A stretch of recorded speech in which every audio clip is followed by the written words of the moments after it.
Grand Touring Motorsports started as a social group of car enthusiasts, but we've expanded into all sorts of motorsports disciplines, and we want to share our stories with you. Years of racing, wrenching, and motorsports experience brings together a top-notch collection of knowledge and information through our podcast, Break Fix.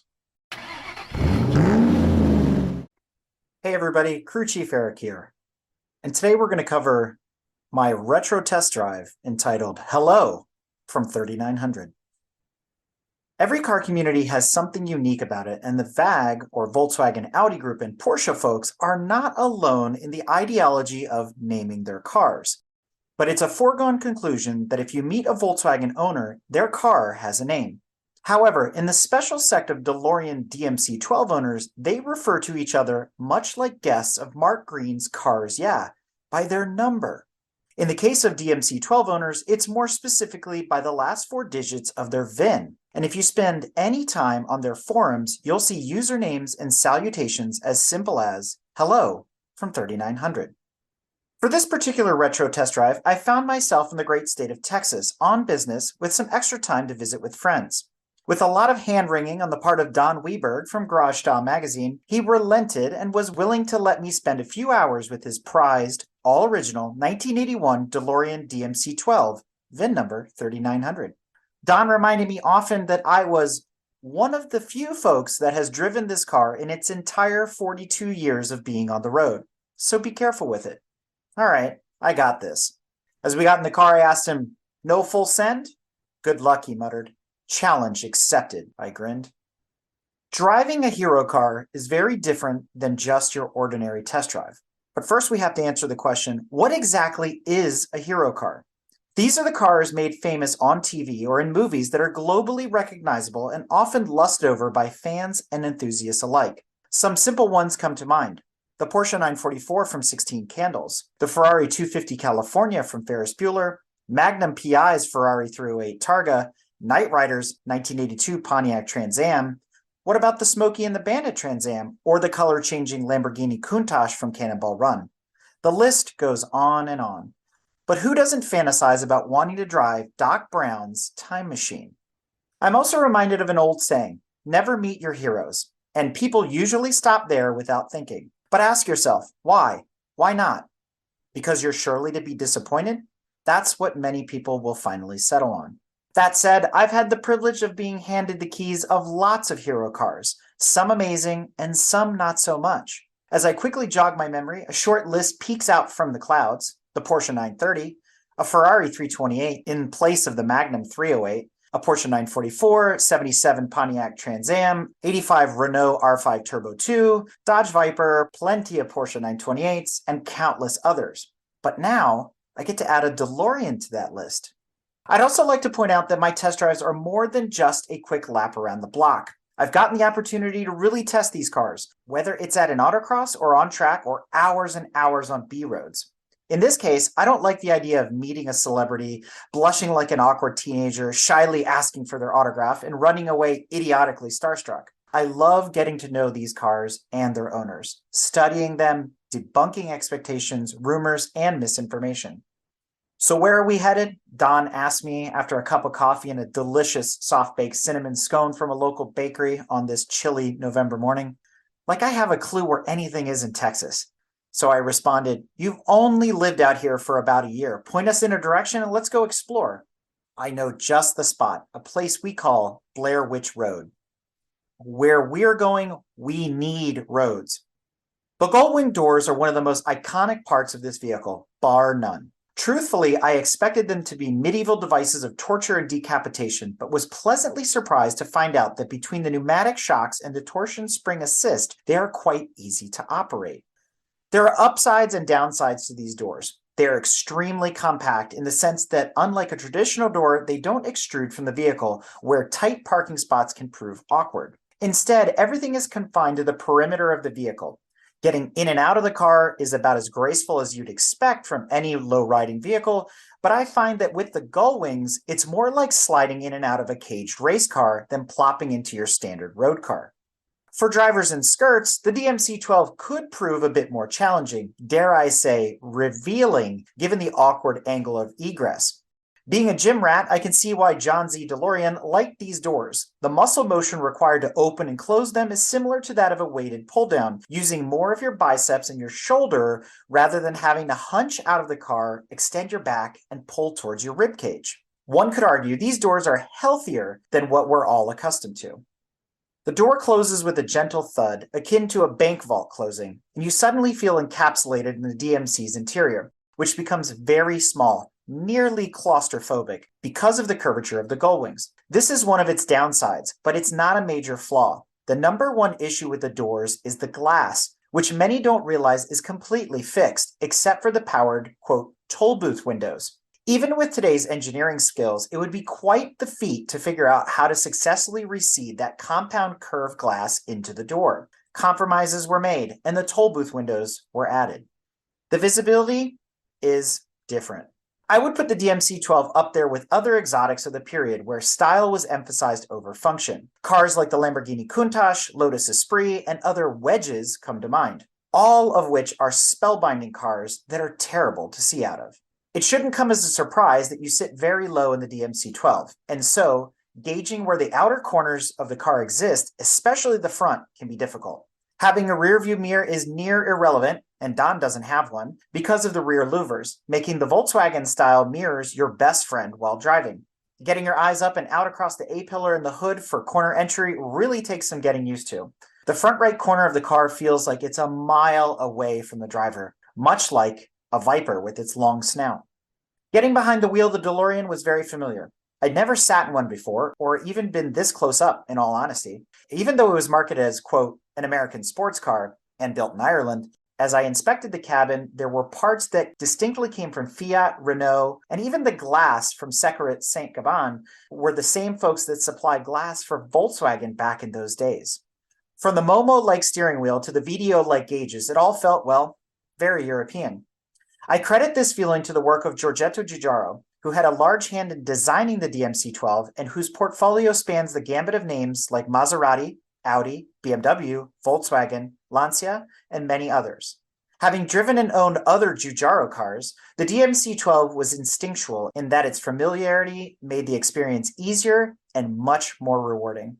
As I turned the key, the motor turned over with almost no hesitation. I detected a low bass rumble similar to the early flat-six Porsche 911s. This is in part because many six-cylinders, depending on their aperture angle, sound similar. In this case, the Peugeot Renault Volvo, known as the PRV, 2.8-liter, is a 90-degree engine. Having driven plenty of old 911s, that sound behind my ears was a pleasant reminder of how things used to be. Flipping the throttle, the DMC-12 gave a slight chimed whistle that Volkswagen Beetle owners might be familiar with. Opening up the taps, the PRV V6 does change its tone and distances itself from the 911 completely. While cruising, the DMC-12 is rather quiet. Despite some road and wind noise from the doors, having a conversation doesn't require screaming over the RPM band at any point. Here are some additional things I noticed about the DMC-12 as I began to drive it around town before heading on our adventure to Blair Witch Road. There is no dead pedal. Your left leg ends up resting against the door most of the time, waiting for the next shift. But there's tons of leg room on both sides of the car. Because, don't forget, John Z. DeLorean was well over 6 foot tall. So let's talk about a big man in a little car. The shifter is in an odd spot. It's too high from the floor and too far from the steering wheel, unlike a Porsche 944, where everything is very close and deliberately ergonomic. The act of moving your arm across the center console means quick shifts aren't really possible. It's very hard to heel-toe downshift because of the awkward pedal spacing. It's possible, but requires a lot of ankle rotation and can't be done quickly. Pedal extenders could be used, but the accelerator naturally sits higher than the brake, making it even more challenging to adapt to. The speedo only goes to 85 miles an hour because this was a common, quote, gas-saving technique of the time. 55 miles an hour was the national average, and that means getting to 88 means pegging the needle. The HVAC vents and switches are in the door and remind me of a 928. The car doesn't pretend to be a 2+2 or have silly jump seats for purse dogs or 2-year-olds in the back. The parcel shelf is a nice touch and convenient for storing even full-size backpacks or the occasional flux capacitor. Heading down Blair Witch Road. There's never a dull moment with Don. His eagle-eyed view of the surroundings made for pleasant distraction and conversation, not really talking about the car, but more along the lines of, I wonder what's in that garage, and that garage. He's always thinking about his next story. Blair Witch Road, as Don likes to call the stretch we were on, provided just the type of road I was hoping for. Heading completely out of town into nothingness, lined with trees and aged tarmac with no lines, as well as blind and tight corners. It allowed the DMC-12 to provide me with the feedback I needed to judge its handling prowess and show me its true colors. Don is a very capable and smooth driver, and he's turned many laps at racetracks all over the West Coast when he used to review cars for Motor Trend. But I could tell he was getting a touch nervous when I wanted to push the DMC-12, so I decided to take it to 11/10ths instead of the full 13.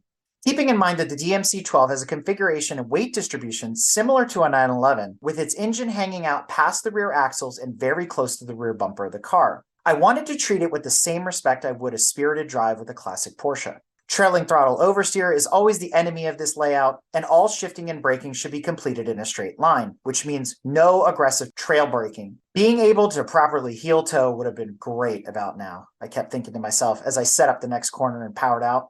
Don's DMC-12 only has 22,000 miles on it. It's been well maintained with little to no upgrades of any kind. He considers himself, quote, a purist and wants to leave the car as original as possible, but enjoys driving it whenever he can. The backbone chassis design is very rigid with little flex, but the suspension is soft due in part to age, but also due to the shock absorber technology of the time. A nice set of refreshed Coneys or Bilsteins would transform the handling of the car tremendously. Even without power steering, turning isn't a problem at speed, and you can be very exact with your inputs because of the feedback from the wheel. At 2,800 pounds, the DMC-12 was heavy in its day, but by today's standards, it's a lightweight, and it doesn't really have enough power to get itself into too much trouble. But we did get some nice rotation out of it during one spirited corner attack. But just like a 911, the front end is light and darty. The DMC-12 turns in quickly, but you really need to steer it off the rear wheels to be fast in and out of any corner, and that's a completely different driving style than most people are used to.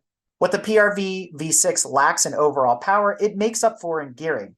I'm still unclear as to whose gearbox or transaxle is strapped to the PRV, but I'd argue that the gear pack, its spacing, or gear ratios, and the final drive are perfectly mated for the engine.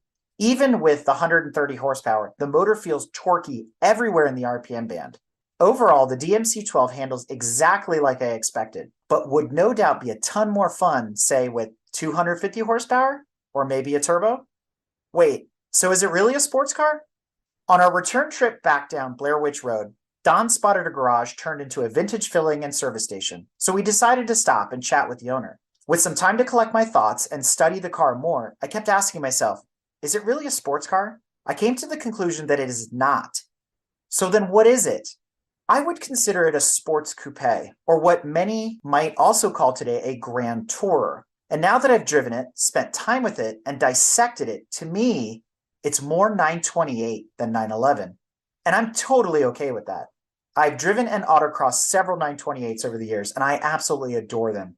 Is the 928 a better car than the DMC-12? Sure, but that's not the point. I think the DMC-12 as a car, and not a movie star, has been mislabeled for years. Once I took the veiled expectation of Corvette, 911, Nissan Z, Ferrari 308, all out of the equation and saw it for what it really is, it makes way more sense what John Z. DeLorean's goal was. It doesn't do any one thing amazingly well, but it can do everything at the same time, and I really appreciate that in a car. So when you look at the DeLorean DMC-12 closely and you keep the naysayers out of your ears, you realize that for all its faults, it's actually the work of two geniuses getting together. Both John Z. DeLorean, whose name adorns the car, and Giorgetto Giugiaro, who helped design it. They came together to develop a car that was almost 10 years ahead of its time. When you follow its development from the mid-1970s until its demise in 1982 and 1983, this car could have been held back easily until 1985 and sold alongside the Volkswagen Scirocco, the Audi Coupe GT, the Porsche 944, and many others. And no one would have known it was designed at the height of the malaise era. More importantly, this car was the beginning of a dream that unfortunately was never completely realized. So who knows what a second generation DMC-12 would have been like if they were ever built. Would I buy one? That's the question Don left me with after many hours of driving his car. Not, so what do you think? Which is an easier question to answer. In the end, I couldn't answer his question directly. It gave me pause, but I did decide, however, that as hero cars go, the DMC-12 is the best of the worst, without sounding too harsh. Maybe I'm weird, but I actually think my least favorite part about the DeLorean DMC-12, even though it's its second most notable feature to the gull wings, is the stainless steel. It was a cool idea then for rust prevention and preservation of the vehicle, but it's also a cost-cutting measure in the paint and body department, which is much like Henry Ford's Model Ts. You can have it in any color you like, so long as it's black.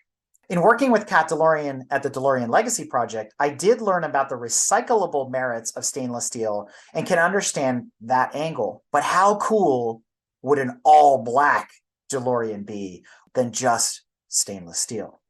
In the end, the DMC-12 is actually a great driver's car without all the pomp and circumstance that comes with owning other Grand Tourers.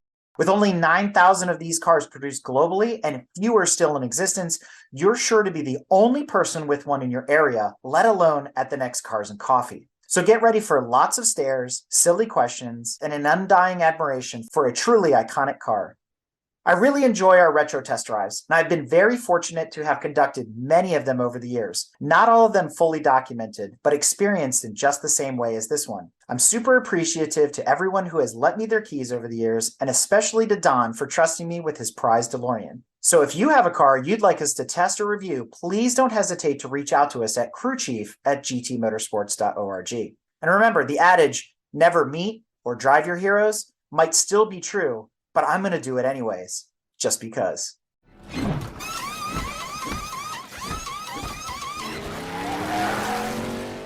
We hope you enjoyed another awesome episode of Break Fix Podcast, brought to you by Grand Touring Motorsports. If you'd like to be a guest on the show or get involved, be sure to follow us on all social media platforms at Grand Touring Motorsports. And if you'd like to learn more about the content of this episode, be sure to check out the follow-on article at gtmotorsports.org. We remain a commercial-free and no annual fees organization through our sponsors, but also through the generous support of our fans, families, and friends through Patreon. For as little as $2.50 a month, you can get access to more behind-the-scenes action, additional pit stop minisodes, and other VIP goodies, as well as keeping our team of creators fed on their strict diet of Fig Newtons, gummy bears, and Monster. So consider signing up for Patreon today at www.patreon.com/GT Motorsports. And remember, without you, none of this would be possible.